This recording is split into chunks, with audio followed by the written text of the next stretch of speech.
For the record, I'm done trying to make y'all comfortable. For the record, you ain't trying to grow, then it's done for you. For the record, lab on me going all the way. For the record, ain't trying to link, no time to waste.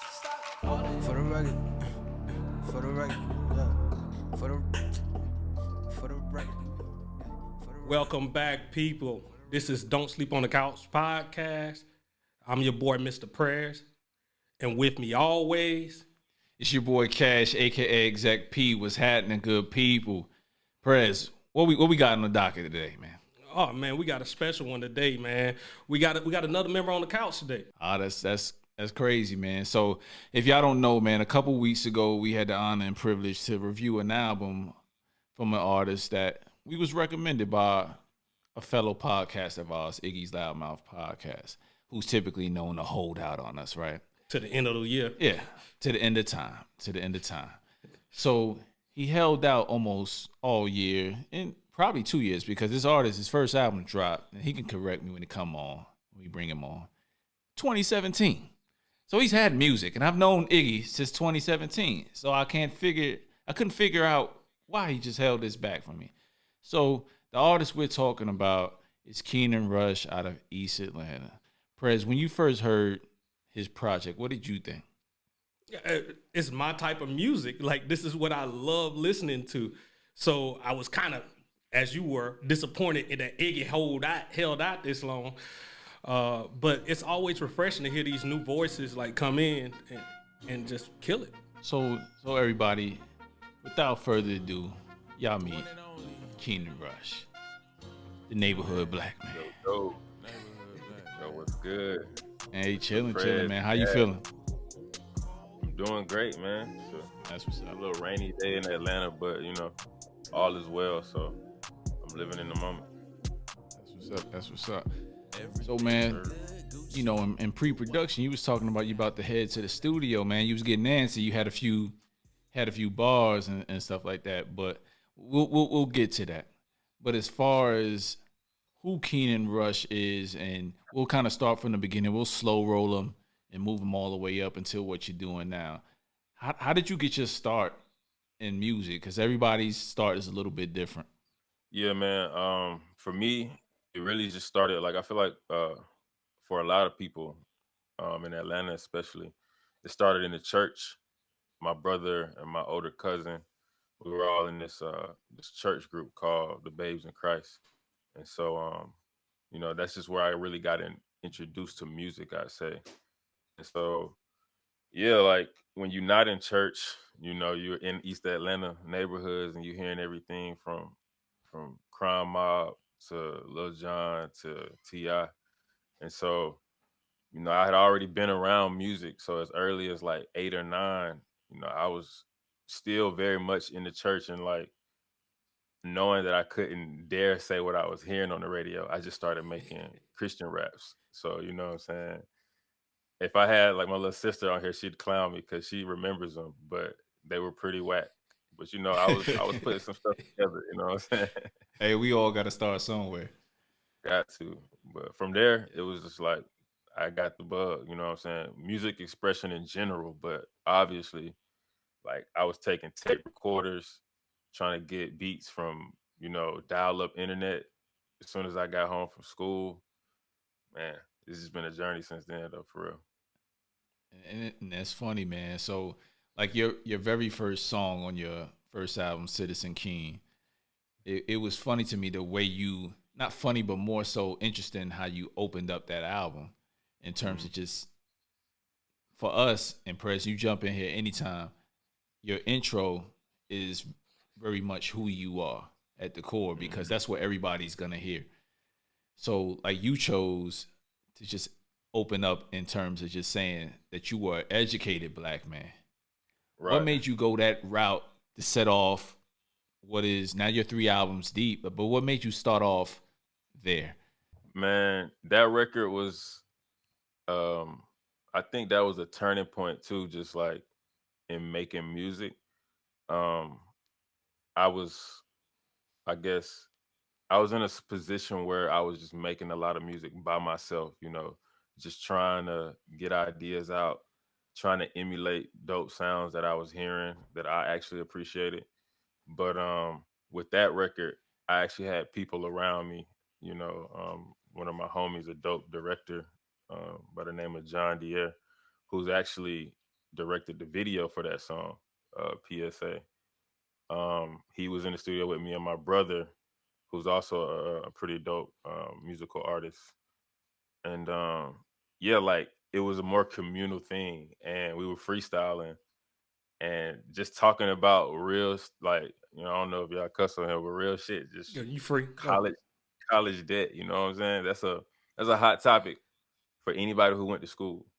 So let alone being a college graduate, but like legitimately being a college graduate, having to consider these things in the world that we in. Like you want to attain more wealth, but you starting at a certain disposition, whether that be demographic, racial, or financial.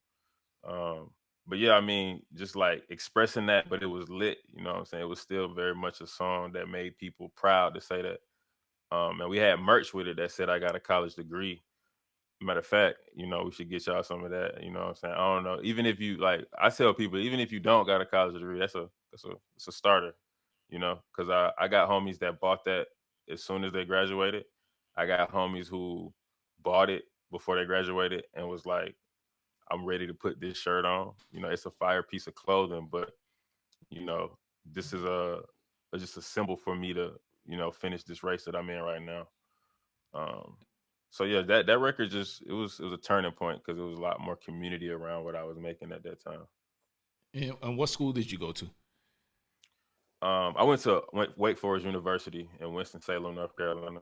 So, what did you graduate with? So I focused in economics and Spanish. I was trying to be, and I still very much am on that path, but I was focused on being this international businessman. Wanting to touch different economies, be able to really develop wealth and just community. Because Is I was that thinking about it from a global development standpoint. But so? What's it? D Smoke? Have you heard of the artist D Smoke out in Cali?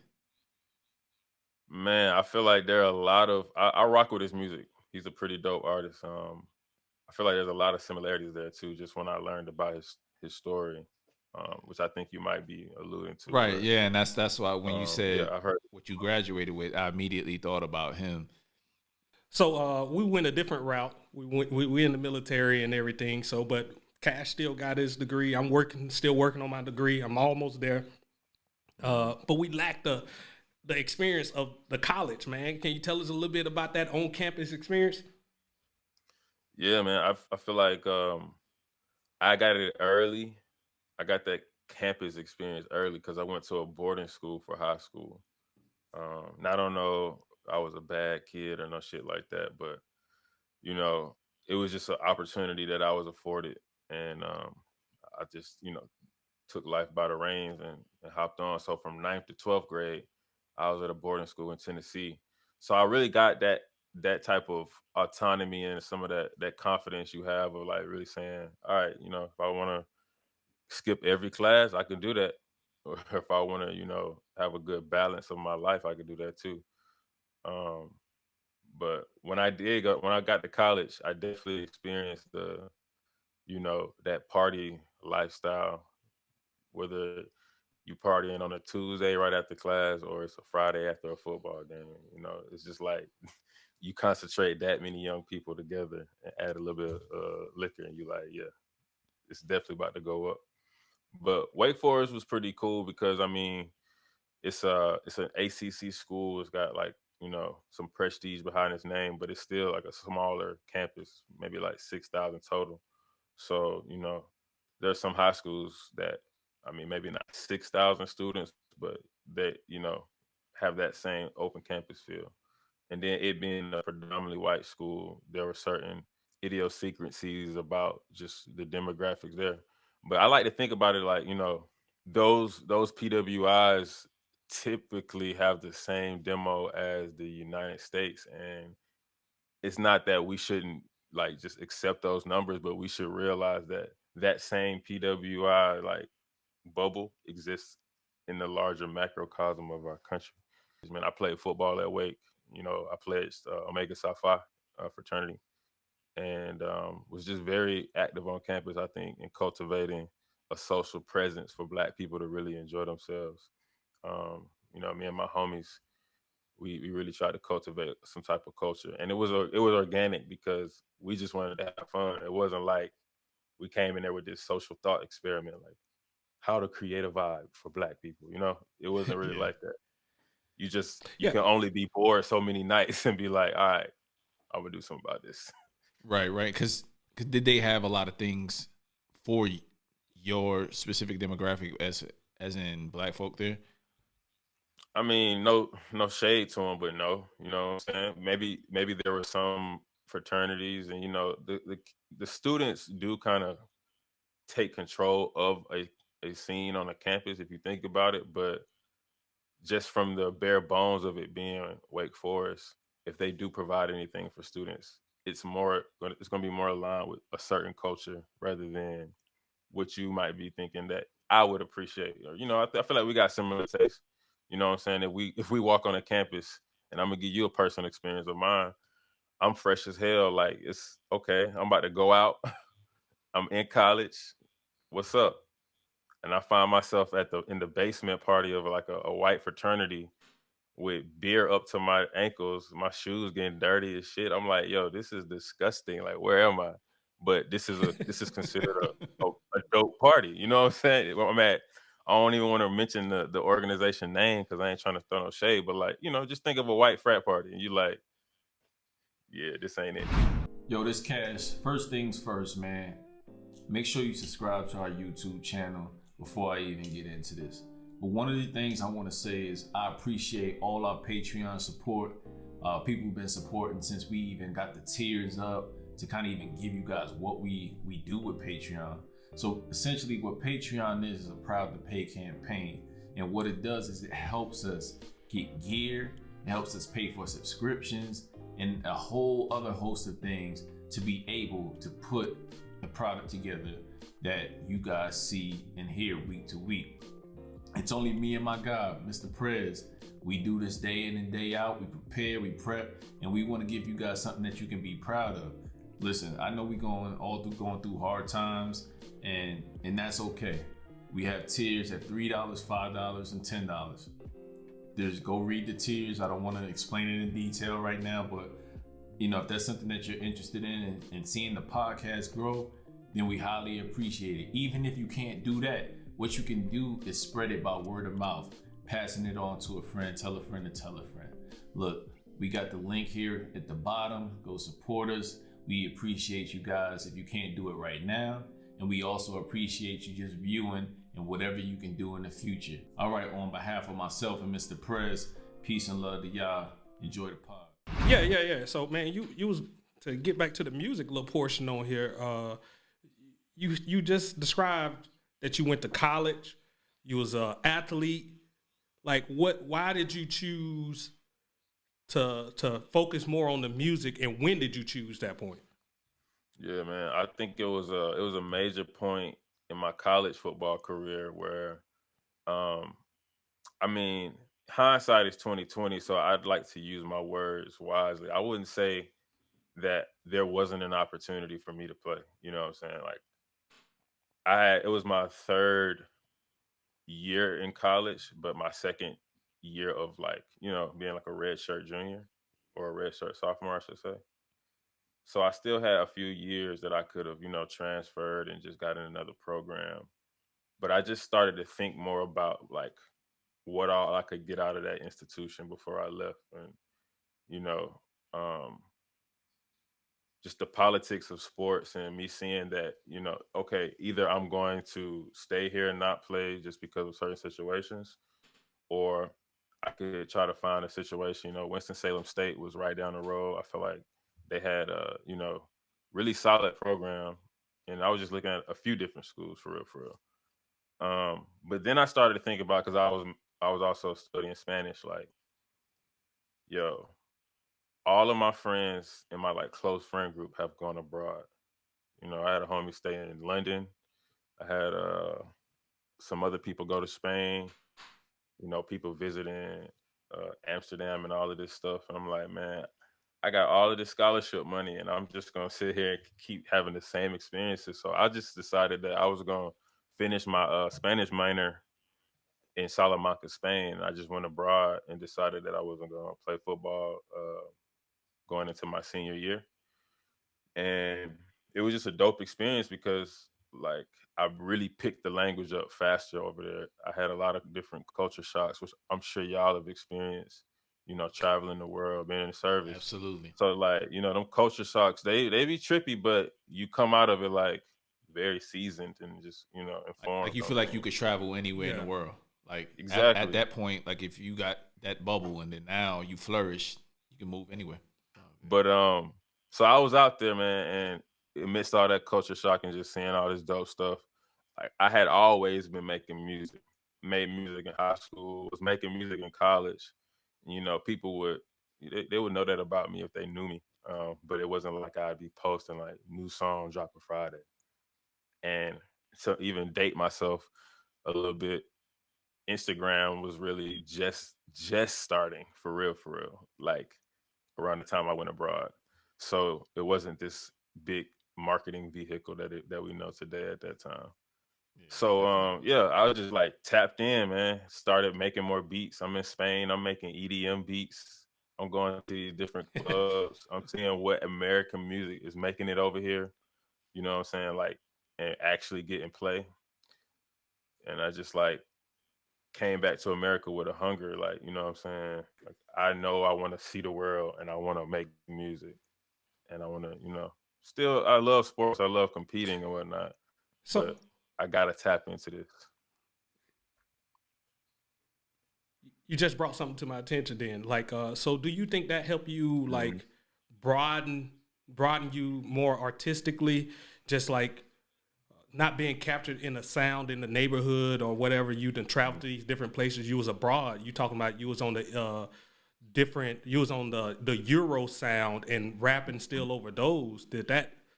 You think that benefited you in your career? Yeah, man, because I mean, being from Atlanta, I definitely have an affinity to some of the greats, from the trap and just like classical Atlanta rap period, Outkast and whatnot. But sometimes I feel like their listeners and everyone has their own palette. So, do what you want.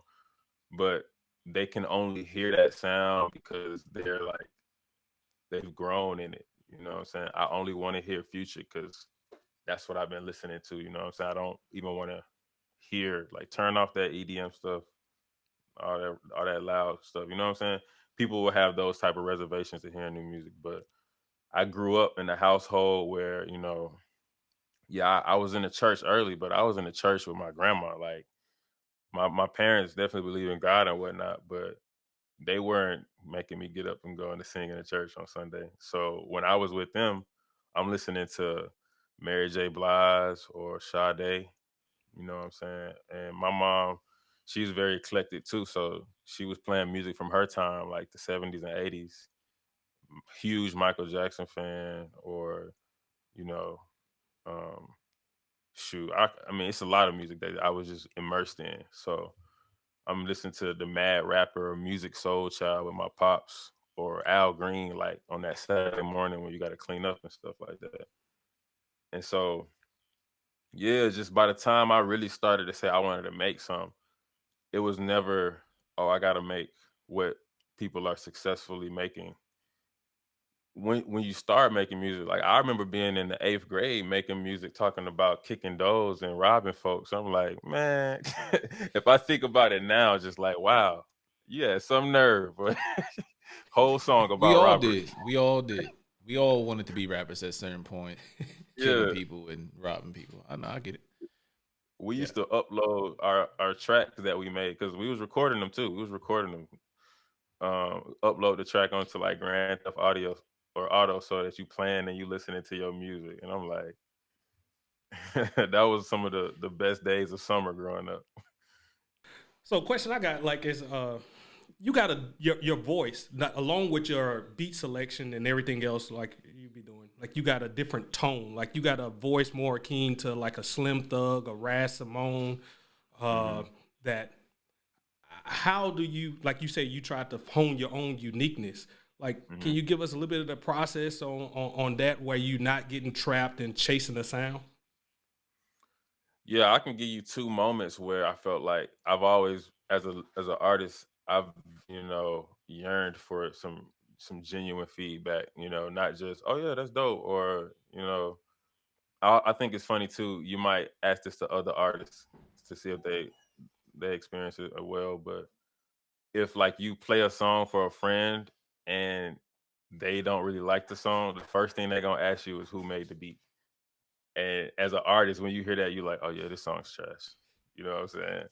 But I'll say like just throughout the process of making different music, engaging people's responses, um, I think people would comment more on music that had a narrative component to it, that like told a story. And so that was one thing that I think I decided like, okay, let me be more intentional um, about sharing, a story. And I think the words, you can find the words easier when you got that type of context. And then like later on into my career, like maybe a few years ago when I really started to, I think, get into a certain bag, um, a pretty prominent guy in the industry was listening to some records that, me and my team was like, yo, he gonna hear all of these joints and be like, yeah. And he liked them, but he did say that, like, bro, you got a strong voice. All of these tracks, I feel like I can see all these plugins just ripping away at your voice. Like, take that shit off, bro. Just rap on that joint, man. Like, you don't need all of that stuff that these other artists probably trying to do to create what you have naturally. So from there, I got real analog. I started to be real like You went passive in back to the how I was basics. back to the basics. I actually got a freestyle. Actually, it's not a freestyle. It's a little Lucy single where I felt like it was around that time. Like my mindset was just, What was the name of it? back to the basics. Okay, Check that simple joint out. enough. But yeah, that's interesting you say that because as we listen and we talk about we nerd out about hip hop each and every week here on Don't Sleep on the Couch podcast. So, but those are some of the nuances that we've been talking about that as artists suffer through this pandemic as we all are, right? It's Hmm. kind of like, okay, well, who's really out here doing it? Who has had the best albums if you really think about it? And they're all people who are purposeful, intentional, and lyrical. Anybody else, it's a flash in the pan. They may drop something, but it's a TikTok song. You know Hmm. what I'm saying? And then it goes away. But the ones that you can hold over time is the ones that people who give you who they are and they're saying something. You know what I mean? Of course, as we were listening to you, you ain't above your bullshit because you have different moods. Yeah. And we get that as listeners. Like we don't want to hear you just all lyrical, spiritual, and miracle with it. We want to hear all the different facets Yes, sir. of you. But that's one thing that President I got from you is that okay, this guy has a message purposely, purposely. So, but that leads me to my question. Neighborhood Black Man has been the moniker you've mentioned on damn near every song since your very first album. Like, what does that mean to you? It's it's a name and its meaning is ever growing. So, whatever I say right now is genuine, but as we both, because I feel like I'm gonna be back on the show, later in life. But if that meaning changes or evolves, just know I foresaw that happening. You know what I'm saying? But as it stands right now, like the term came from homies. It came from the circle of people that I build and create with. And I feel like what we think of when we think of that name is like you're turning the actual person, the black man from your neighborhood, into a celebrity in the sense that those figures are more important than the superstars and the unreachable people that we tend to base our whole demographics culture behind. It's like let's the neighborhood black man's back up in this bitch, like, you know what I'm saying. And in my latest single, I say I had to forget how it was so I could tell it how it is. Yeah. It's like, so we're getting back to the community and being like, yo, we got to break all of this sociological coding and placed on us and really understand like what's the next step. You know what I'm saying? Like we trying to, and I don't got all the answers by any means, but we're trying to look 40 years into the past and try to see like what next steps they were doing. But it's like we gotta unlearn some of those things to really see what we could do. You know what I'm saying? And the neighborhood black man is one of them people, like making that figure in the community somebody that's noteworthy. Yeah, man. So you hit on something up in there right there that I wanted to jump back to. You said like you don't have all the answers. And I think that's what we're getting in the trap into, like right now, on all these issues, man, that's going on around us. Everybody want the whoever's talking to have all the answers. And I feel like it's more just like you probably experienced, like when you went to college in a different area, you find these group of people, y'all build a community, and together y'all can help hold each other up, build each other up, and promote each other. It's not one person having the answers, and you can't knock down one person for not saying exactly what you want to say. He may not be an expert in that portion, but what he's saying, it teamed up with you, can truly build something. And that's like you were saying with the moniker, the neighborhood black man.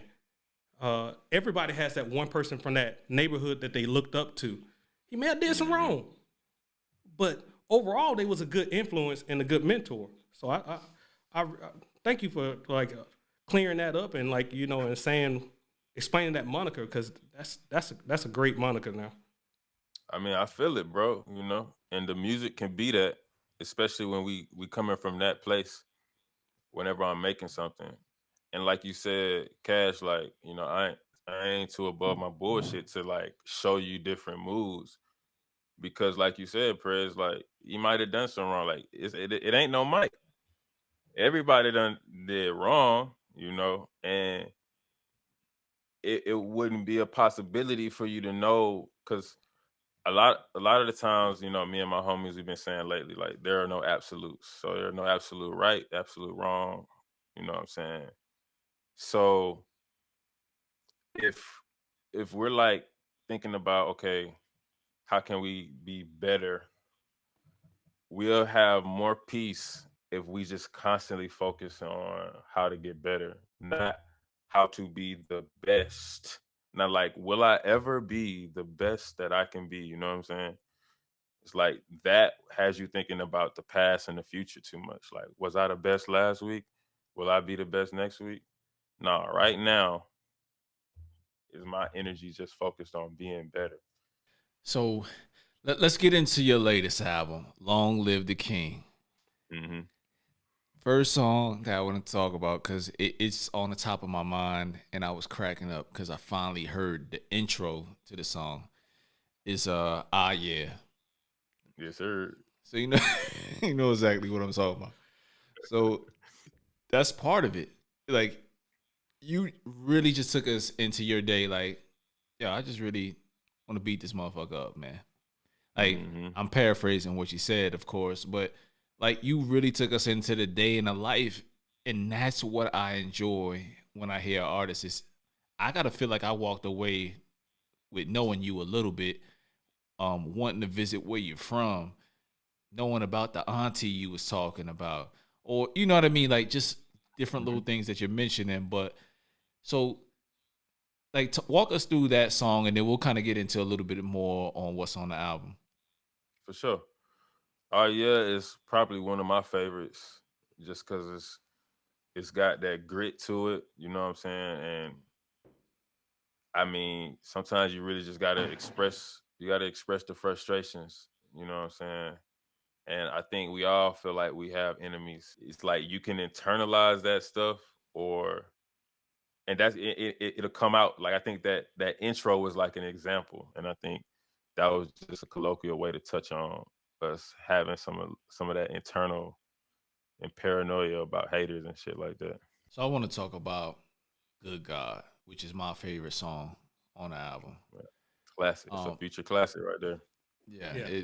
the melody is good. So we were talking to another artist that we like, and we'll hook you up because I think you guys will make great music together after this. But we were just talking about the importance of hooks, and Prez, I know what he about to say here, but my part is like, yo, you gotta capture us with the groove, with the vibes, man. It gotta be a vibe. You catch me with that, I'm gonna pay attention to your lyrics, but you gotta have a good balance of that. And your lyrics, you can't be lyrical, spiritual, in my opinion, and then not be musical at the same time. You know, it goes hand in hand to me.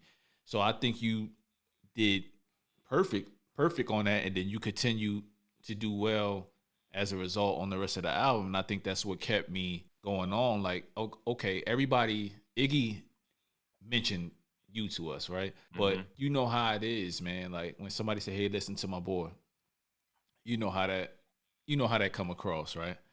Oh yeah, And trust me. exactly. So we don't go into that lightly. Like if we recommend something when you got your circle of musical friends, you like, all right, I'm gonna drop what I'm doing to listen. You know what I'm saying? So, but I think that's the second track on that album, and then you're delivering like that. So at that point, I'm like, nah, he's different. He's different. This is an artist. You know what I'm saying? And then we continue to go on and on and on. But like that's how it's littered throughout that whole album, man. So did your trips to Spain and then just kind of your church upbringing, did that give you that melodic sound that you have, it seems like throughout your entire career, to be honest? Yeah. I think it was definitely the church influences growing up because we were straight up singing. Um, and then, you know, a lot of what I was hearing at home was melodic music as opposed to, straight up rap music. Like I definitely heard rap music from my parents, but I feel like I got a lot more of that influence at school and around like older cousins and stuff like that. So I think at one point in my career, somebody was telling me to focus more on just these bars that I'm giving, and I did that. But I think I do have a natural inclination to just want to impart melody on the beat. So you know, with this project, I'm glad that you pointed that out because I did have a season of just focusing on just newfound flow, not necessarily flow, but process in which I was getting into my bag on these records. And I didn't want to jeopardize, having that melodic component because you're right, man. Like music has to feel good and that like melodies got a totally different vibration than just being in the pocket. But rapping when you in the pocket, like for real, that is its own vibe. That definitely has an energy and we can tell. You can tell when someone like meant to be on that beat by the way their voice is sitting on the track. But yeah, I appreciate that, man, because yeah, good God, a lot of people hear that record for the first time and that hook alone, they're like, yeah, this some Atlanta shit. And I'm like, that was Yeah. not the intention. But when people are saying that consistently, I'm like, hey, because that's me. That's what growing up in Atlanta would probably sound like. Yep. And it's like maybe I'm saying it wrong, but it's like I used to rap a long time ago. We're not talking about that. It's about you. But that I used to remember the call and response. Easy money. Easy money. If you had a hook like the everything's good, Gucci, good wow. You know what I'm saying? The people could do that and it gives you a break while you perform. And it does so many things for you behind those layers. And on top of that, it's melodic and it's easy. And it's something that people who buy records, women, can vibe to. You know what I'm saying? So that's dope, man. But let's kind of get into your team, man, because you're not here by chance. Absolutely not. You have to have a Uh, strong team. We've scoured your Instagram, your Twitter, and seen your visuals. It ain't just some independent artists just out here trying right. to make it. It's legit. It's legit. So, a little Yes, bit talk sir. about your label and your team and what you guys got going on. Yeah, bro. So the label is 1157. Um, and we like to think of it as just like a creative outpost. Music comes out of this collective production, fashion. Um, and so the name 1157, for those who don't know who watching this, stems from my time at college where I really just got back into music, like, and I made the conscious decision that, I want to do this. This isn't just something I enjoy, but I want to do it. And my address was 1157 Polo Road in Winston-Salem. And it was a dope house me and my closest friends had on campus. We used to throw crazy parties. If you ask somebody that was in college from 2011 to 2014 in North Carolina, they probably been up through there. Um, but I just chose that because, like, all of that energy, all the memories, of me just working on beats back then, like, it was solely just getting my production down. I produce as well, and I didn't produce a lot on this project. It was more or less like bringing in the right instruments, bringing in the right specialists, I would say. My team consists of, just like my manager, my A&R, my main producer, who is also like a creative director within the label. In pre-production, we were all talking about, COVID-19 and what that has done for us and how we've changed up. And you just mentioned that kind of your team, y'all like, we about to go full throttle, drop these vids, drop these Lucy's here and there. Like, what is giving you guys that urge to do that, especially when you can't really? Well, Atlanta's open. I mean, Big it's the open. mecca. It's the mecca for Open. COVID right It's now. open. We can still do things. Yeah, yeah. I don't even want to show you what's under this hat. That's how open Atlanta is. Anyway, I digress. Yeah. But my point is, we were talking on our prior podcast about like, yo, man, these artists that are on the come up flood because everybody's so worried about their rollout. Will people be able to hear this? Can I tour here, tour there? But the lane is wide open for people that are trying to be heard. Like, what makes you guys want to just continue to just work and flood at this point? Man, just like, yeah, I think within the madness, you got to see the opportunity. Major corporations tend to get made during crisis like this. Obviously, this one is unprecedented in that it's affecting the entire world. Um, but we just enjoy music and just been blessed to have people who want to hear it. You know what I'm saying? People want to hear it. They're anticipating hearing things. And so, like I said before we started the podcast, I'm just trying to give people who love my music, like, not who support because of we're friends, or who, they see I've been putting in work and they like it consistently. But no, like, people who love the music, just keep giving them more stuff. And that's gonna turn into something um that that is stronger than not being able to, like you said, tour, or not being able to do this crazy rollout with these social activations, because we gotta be quarantined. I think that shows you, like, that there isn't a lot of story behind the actual music. At the end of the day, people want to hear music, and they want to see people win. Like I said, I got that song, "Oh Yeah," where I'm talking about haters. But if like I told you not to look at an elephant or to think about an elephant, that's all you're thinking about. So if you're thinking about, haters, and that's all you're talking about, that's all you really gonna see. You know what I'm saying? But if you want to see the people who rock with you, just like try to see that. Like, I liken it to a relationship, and we ain't gotta go that too deep. But if anybody ever got into a little tidbit with their significant other, it always kind of stems down to, like, why it always seem like you want to argue, like you want to do this or something like that. You know what I'm saying? It feel like you want to do this. And for us, it's like, hey man, we could sit around and be like, man, hey man, COVID ain't this ain't ideal, blah blah blah. Because I had 2 tours booked last year that had to get canceled, and when they got canceled, I did have my little boohoo moment, just being like, dang man, obstacles. But these days, I'm living in the moment, so every time we make a song, we like, yo, this shit hard. Somebody got to hear it. And that's just continuing to drive us. But yeah, man, we've taken up a lot of your time, man. So first of all, I want to say congratulations on this project, man. It's a project to Appreciate be that, bro. very proud of. It's very eclectic. It has a lot of different sounds. We appreciate it from bars wise. I'm just gonna say, dope beats, dope bars. What water you want? This is what you're gonna get in this project if you're watching us this long. Long Live the King is one of those albums to where you're gonna feel like if I didn't catch on at this point, then I'm behind. I'm behind. So we appreciate you for your time, Keenon. Press, I'll leave you to say a few things if you got anything before we let Keenan go.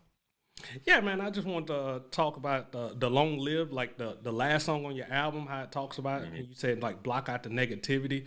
Man, that was very inspirational to us, like, because it was at a point that I think we was looking for our friends and family to like get confirmation on what we was doing, and that made us like rethink like what we was doing. It's just like, man, your family and friends are your family and friends. Like, always like even when you're doing something this as a side hobby or whatever what they want to think it is, like even though you may be thinking of as a job, your family is there for a different type of support.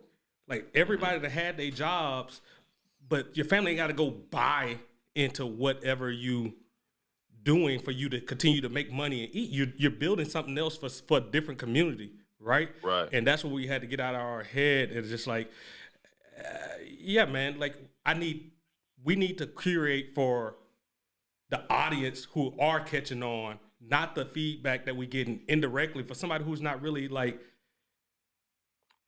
into what we're doing. They listen every now and then. Exactly. And yeah, so I mean, I think long live. I think you spot on with that analysis. It's almost like sometimes I get real iffy about the word ego, but sometimes the ego makes you have like entitlements or expectations, even though they might feel pure. Like I'm making music. The fam they should show love. Like I'm family, and it's like, well, we could also think about it like this. They're just another human being whose attention. That's what you want. If that's what we're thinking about, you want their attention, not necessarily their support. You don't want the whole family like, oh yeah, Keenan made his little album. We out here supporting. Nah, yeah. You damn near want them looking like, I don't want you to support. I want you to yo, patronize. right? I want Like you to yeah, buy. like I want you to buy this merch. I want you to buy this album. I want you to buy these tour tickets. yeah. All that Because though that I need support it. Like I need don't that. pay the bills. You feel me? You want them to love it, and that's what that support look like. It's a monetary exchange. But yeah, the long live, it's like long live the ego. I think that's what this whole project was. It's like transcendence, ego death type, hero's journey type stuff. And you ended on that record where it's like, hey man, you know, realize your full potential and enjoy your greatness. Like when you let go of the thing that feels like what you need the most, the ego, when you let that go, you can enjoy your full potential. Hey man, like again, Keenan, man, we appreciate your time. I know I told you 20, 30 minutes, but we at an hour at this Hey, it's point, all man. good, But man. it was I've just good enjoyed it. conversation. So, Yeah. it had to be what it was gonna be, man. So with that said, brother, much success to you, man. We'd love to have you back, whether you got something dropping or whether you want to just drop in and just talk some rap nerd shit. That's what we do each and every week. So if you ever see a clip where you like, y'all boys clowning and you want to come on and speak your piece, by all means, man, just come on. We only a phone call or text away. Hey, bro. I appreciate it. Most definitely, I'll be taking you up on that offer. y'all stay tuned because more music on the way. I'm gonna send y'all the unreleased because we Ooh. homies. Unreleased content. Appreciate you know that. what I'm saying? I get excited appreciate about that. But before we let you go, where can people find you? Music, Instagram, Twitter, merch, label, whatever you want to promote. So yeah, man, like y'all know my name is Keenon Rush. If you search that anywhere, you'll find what it is we're building. So that's KeenonRush.com, Keenon Rush on all social media handles and YouTube. And yes, the neighborhood black man, 1157. Only way is up. We leave it at that, man. It is Don't Sleep on the Couch podcast. Keenon Rush, man. All right, y'all. Peace. For more episodes, catch us on Apple Podcasts, Castbox, Spotify, SoundCloud, and wherever else you listen to your favorite podcasts.